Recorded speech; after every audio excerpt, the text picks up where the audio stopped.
Hello, my name is Carlo Fernandes. Welcome to Afrolis Videocast. We're based in Lisbon, but we listen to Black and racialized women from all over the world. We seek to bridge our experiences and inspire one another to keep moving forward.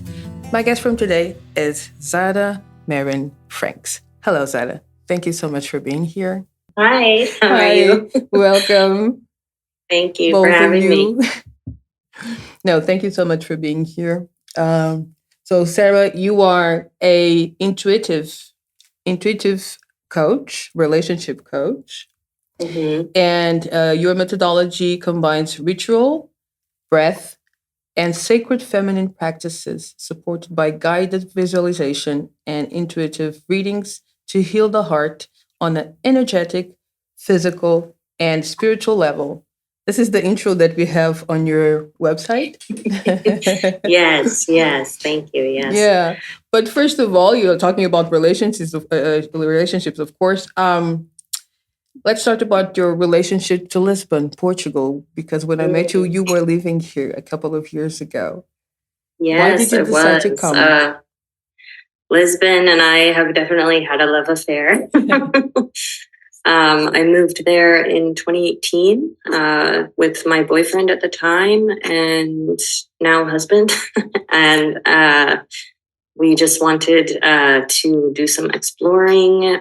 We had a friend who lived there and was very involved in the expat community. And he said, hey, you guys should come and check this place out. So we did, and we didn't realize we were going to stay that long. I thought maybe I'd be there a month or a year, but that turned into 4 years. So yeah, it was just an amazing experience in a beautiful country with wonderful people. Oh, lovely. And what kind of work did you do here? Because when I listened to you on that talk after Web Summit, you were talking mostly about nutrition, but also well-being. You did some other kind of work at that time. Yes. When I got to Lisbon, I was finally able to take a break and just let my creativity flow a bit. And I had always done a lot of cooking for my family, and it's one of my creative spaces. So I just started cooking. I started cooking a lot. So I was like, maybe I should teach some workshops, do some cook for people. A lot of entrepreneurs in Lisbon, they don't have time to cook for themselves. They're very busy. So I started a meal delivery service. And also a food blog. And you did write a book as well, didn't you? Yes, a book on called Remedy, and it's all recipes that are home remedies for all kinds of things. Your libido, a cold, stomach bugs, whatever. I published that, and I also had a subscription service to weekly recipes that people could subscribe to from wherever they were.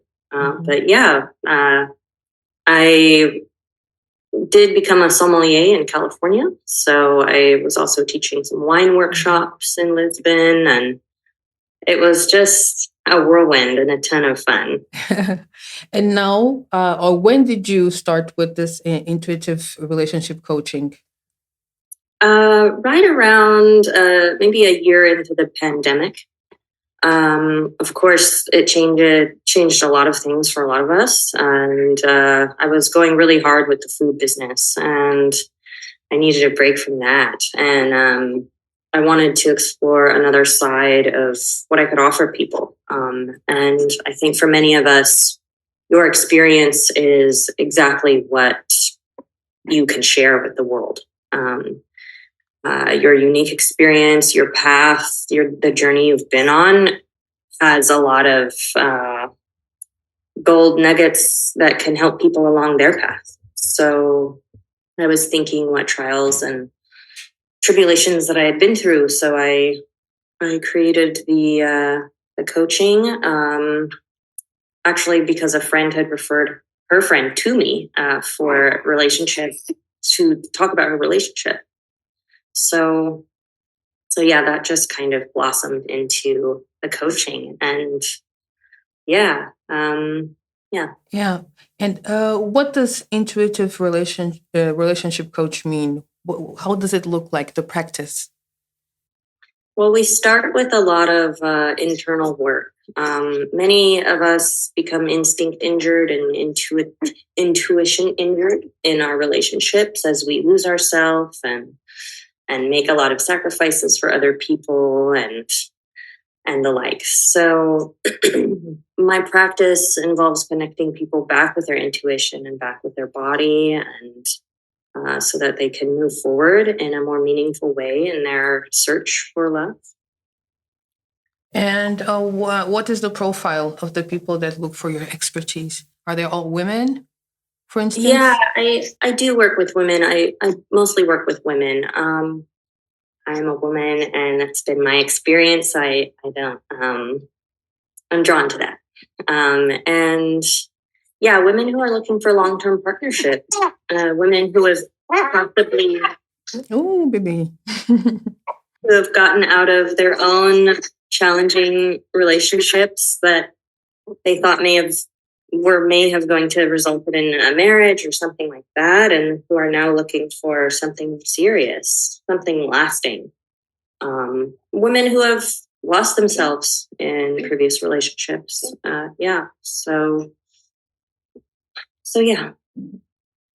There are so many coaches focusing on so many different areas nowadays. Do you think that we are living especially challenging times? You started in the pandemic, so that was pretty special. Yeah, I mean, on the one hand, the world is more prosperous and peaceful than it's ever been, as far as war and disease and all of that goes. But on the other hand, we're very overstimulated. There's a lot of options out there. We don't always know what the best course of action for ourselves is. And I think having a coach can help you narrow that down. So I think that's where some of the boom of coaching has come from. But also, people are feeling, I think, a little bit more open these days to getting down to the bottom of things with themselves. There has been this kind of awakening to the soul, if you will, these days. There's room for that. Maybe not only room, but pressure to connect with yourself deeply so that you can live a more fulfilled life. I think that's the luxury we have these days, where we didn't always have that in the past, to think of what we want to do on a soul level in our life. In the past, you may have just had to take any kind of job and do any kind of activity to feed your family, but now a lot of us have a little bit more mobility. How challenging are the cases that present to you? Well, I don't work with big T trauma. I leave that to the psychiatrists, psychologists. So, relatable things that we've all been through, a relatable heartbreak, and relatable, like if you've gotten off center, you're not sure what you want, you need some clarity, you need some help in getting there, some daily practice, people who are curious about how they can lead a more spiritual life, what that looks like for them, and that they want to create that for themselves. And what does it mean to heal from a relationship? What does that mean? It means that you're ready to open your heart again and move forward in a productive way. It means you've broken an unhealthy pattern. It means you've broken that unhealthy pattern and you can find new and different matches. Many of us date the same person over and over again, run into the same problems. So healing the heart means opening to newness, not just love, but a new kind of love, maybe that you're not used to, but that is more beneficial, more long lasting. What are the main characteristics of the people who heal from relationships? that no longer serve them? Because there are some people that seem not to be able to heal, and because you are following people that do heal, what did you identify that they had that made them heal? Joy. They're more joyful. They've got their joy back. They're not worried about what is coming next, because they know that whatever does come next, they can handle it. So there's a kind of steadiness about people who have healed, that even if they do wind up in another relationship and it doesn't work out, they know that's going to be okay too. So yeah, confidence and a joy, I would say. Yeah. You have like a specific example of course, you don't have to give the details of the people that you've been with, but a specific example of this, because you say that they have joy. They have joy in them, or they recover the joy that they lost? Both. As we lose joy, of course, but then sometimes we learn there's a whole other world of joy waiting for us, that we have not experienced yet. One of my clients, she had been dating a man for a long, long time. And of course, when you've been with someone a long time, that breakup can be quite traumatic. So she was able to get herself out of a lot of self-pity, anger, resentment. She went from that to feeling more confident, more trusting in herself, more trusting in others, even if it means they might let her down. And yeah, it took some time, but she was able to get back out there in an unguarded way, which is really important. Many of us go back out into the dating world, and all we can think of is what we don't want, or all we can see are the faults in other people. So she was able to soften herself enough to give someone else a chance, and it does take a little time to get to know people, and nobody's perfect on that first date or the second date. So yeah, she was able to find the steadiness, find her center to keep going. And in your experience, what prevents people from starting or sustaining the healing process? Fear. Fear 100% fear of fear of getting hurt again, fear of making the same mistake again. A lot of people, when you lose your confidence in yourself, you lose your trust in yourself. You don't trust that you can pick a good match. So that can manifest in a few different ways. We all know people who are very guarded or very bitter, but that's okay. They're just protecting themselves. But the sad part is if they spend the rest of their life in that state, then they'll never give themselves the opportunity to find love again. It's just too scary. They might feel that pain again, and they want to do everything they can to stop that. So, just coming back to your center. Coming back to your center is very important. And you also talk about the practice of the sacred feminine. What is that? Mm-hmm. Well, I don't know.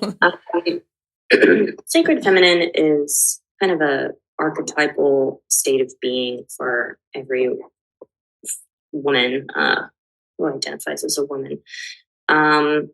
So it's coming back to a lot of the archetypes within yourself, to know how to mother yourself, to know a lot of the patterns that happen in life that relate back to your journey from maiden to crone, if you will, or maiden to woman to crone. So sacred femininity involves conscious femininity. We want to awaken to the different stages in our development. Psychologically, many of us get stuck in maiden consciousness without entering into woman consciousness. And when you're stuck in main consciousness, you will get a lot of the same patterns over again. You will meet a lot of the same people. You will struggle with understanding, with discernment. When you're a woman, your ability to discern has been matured. Your ability to say no and yes, to walk freely is very well developed. And yeah, so I work with women on kind of returning to that or discovering that for the first time.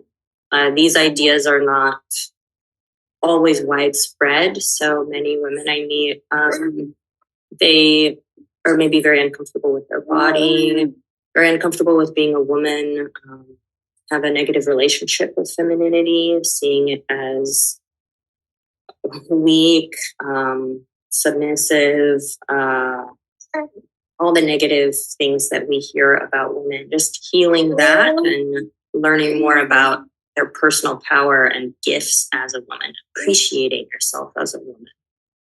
That is sacred. I was talking before about the healing process. And the healing process doesn't always look the same in different periods of your life. And I was talking about the sustainability of the healing process, starting and being sustainable. But in fact, it doesn't really look like that. People have to go back to the healing process in different phases of their lives, for sure. So does it happen that you have one client, then this client comes back when she becomes a mother, for instance, or when she becomes from the fiance to the wife?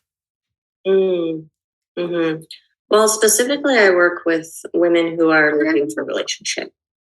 So that period of time when they're ready for something long term. But I have had women come to me who've been single and then they've gotten into a relationship, then they've had a breakup, then they come back and then they get into another relationship. So I'm with them on their journey from single to relationship, bridging those worlds always. If you want to bridge, we talk. So yeah. But there's always something that stays in these different phases of healing. It's like steps that you have to take in the different phases. So you assure something in the looking for a partner phase. Yeah. And then when you are in the marriage, you have to assure something else. Just because sometimes people have the feeling that healing is just healing. Oh, I'm healed. This is what is there a prescription to say, oh, this is what a healed person looks like? No, this is what a healing person looks like. A healing. So it's a process. Yeah. And when you get into a relationship, that's when a lot of the work begins as well. All the tests start, you're challenged. You're healing. If you've been single and you've done a lot of inner work, and then you're ready and you go and you get into the new relationship, and then boom, like something happens and it's going to challenge your sense of self. It's going to challenge your beliefs and your strengths. So yeah, but that is where you will make the most progress. So, and only you can do that. Only you can decide, like, I will stay in this learning environment, in this container to leapfrog my progress forward. You can only do so much healing single, and then you need to test it, sink or swim time. In the case of Black women, because we have lots of statistics about Black women being single, more in proportion to white women being single for a longer period of time. Do you also have access to this information or some struggles that some Black women also face? If it's different, the healing process, because culture always has a role in the way that we develop and we express in relationships in every area of our lives. Yeah, absolutely. I mean, there are very specific legacy trauma in the Black community, and that makes it difficult. So if someone is reaching out to me, they've already done a lot of work. It's scary just to say, I think I need some help. So if you're at the point where you're willing to receive help, which is a challenge, I think, for women who have historically been undermined and sidelined and all of that, you're not used to receiving, you're not used to succeeding. And so that can be very foreign and very challenging just to begin. But if you're ready and we begin, then that's half the battle. It's a good place already. What advice would you give to someone who is in a situation where they don't know where to start the process of healing? I would say cut out the distractions. Just carve out quiet time regularly, whatever that may look like, daily, weekly. Quiet time so you can hear yourself think. Relationships are amazing, but they're also very distracting and consuming. So all kinds of relationships, not just romantic relationships. So you need to give yourself the space from maybe well-meaning friends, well-meaning family, give yourself the space to hear your own thoughts, your own opinions, and go from there. Maybe that means getting back into a forgotten activity that you really enjoy. Maybe it's something physical, singing, dancing, sports. Maybe it's more cerebral, writing, or maybe it's creative, drawing, painting, So yeah, just give yourself the time to connect with yourself. On your website, you also have 2 lists. The people that should contact to get into this process and the people that shouldn't. Why did you think that was important to say? And also maybe have some of the examples of the people that should look for your services and the people that might not need your service. Right. Well, the relationship stuff is juicy. And sometimes we want to endlessly talk about what has happened to us, what we would like to have happen, but we're not ready to take action. So that would be the kind of person that is not quite ready for a coaching situation because there's a lot of action that needs to be taken weekly. I give people assignments and they're not for me, they're for them. And if they're not ready to do that work for themselves, then coaching probably isn't the best option at that moment in time. Also, I don't work with divorcees. Like I was saying earlier, my experience has not been that. It's just been a long-term partnership without a marriage involved. So I'm sharing that. I'm sharing what I know and how I got from A to B there, how I got myself out. So it's important to have someone familiar with your experience and, they can lead the way if they've been there before. And yeah, I think the coaching, it's very appealing. But the most important part is that someone's ready to do the work. There are some people that criticize this profession, this activity, coaching. Some of them are really the psychologists. I've heard of some because there are so many coaches or so many in different areas. What would you say about that? Well, I think the beauty of coaching is that you can find someone who's very specific to you, that resonates specifically to you. My story is out there. People can connect with that. And coaching is not therapy.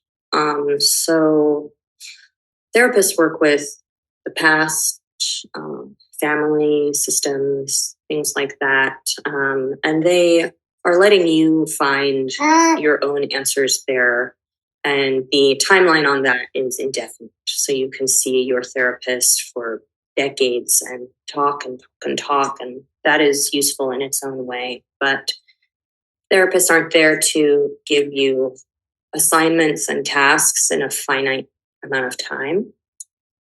So I would say coaches have that privilege of saying, okay, what do we got here? Let's tackle this messy room. And we've got a week or a month to do it. And then you go on your way.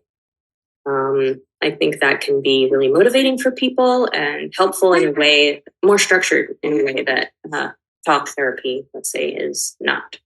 But definitely, they're just different. They're different. I wouldn't say coaching replaces therapy by any means. I encourage all of my clients to seek help with a licensed therapist if that's what they feel they need. But a coach is also not a friend. No. To vent for him, because that's what was one of the topics on the list. It's not to vent. Yes. Yeah. It's to take action. Yeah. A coach helps you take action. Like in any aspect of like sports coaching, we meet on the field and we practice, and we go. And I'm there to help you be accountable to yourself.